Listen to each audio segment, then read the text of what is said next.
what were some practical things you did to overcome your fear of public speaking?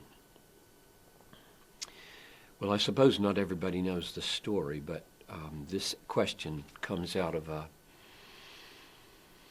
paralysis, pretty serious physiological, psychological inability from about grade 6. I don't remember much before 6 until I was a sophomore, between my sophomore and junior year in college. And it wasn't funny. It wasn't like, oh, you get butterflies when you get in front of a group, or your knees shake, or whatever. It was never funny. It was blood earnest because I simply couldn't do it. And it was absolutely humiliating when I was forced to try. We had this training union thing in church where you had to give parts that lasted 1 minute, and I would hold this sort of thing, and it would shake so bad, and everybody would start to look at their laps, and they would feel so tense, and I would go home and cry, and my mother would try to... Well, anyway, that's the background of this question.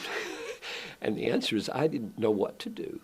I didn't do anything that I know of to overcome it.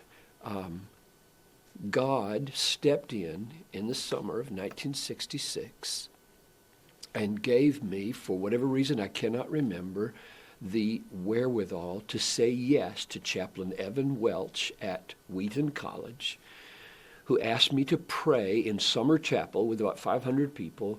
And I asked him how long you had to pray, and he said 30 seconds. And I said yes, and I have no idea why I was willing. And I walked back and forth on front campus, pleading with the Lord, if you will get me through 30 seconds without bombing, without my throat choking up and my voice so trembling that everybody's totally embarrassed for me, I will never again, out of fear, say no to a speaking engagement. I made a vow, and he did it. And I just feel like something broke. I don't know what.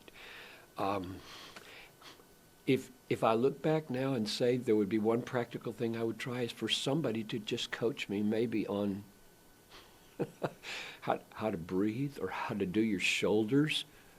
I mean, I was so physiologically incapacitated. There may have been some clues somebody could have given me, but I don't know what it was. I think it probably was rooted in some deep embarrassments that I'd had as a little kid. I don't know, whatever.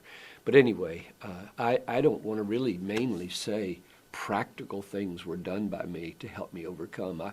I looked away from myself to God, and I did my best to trust and take a risk, and something spiritually broke, and I give him thanks to this day.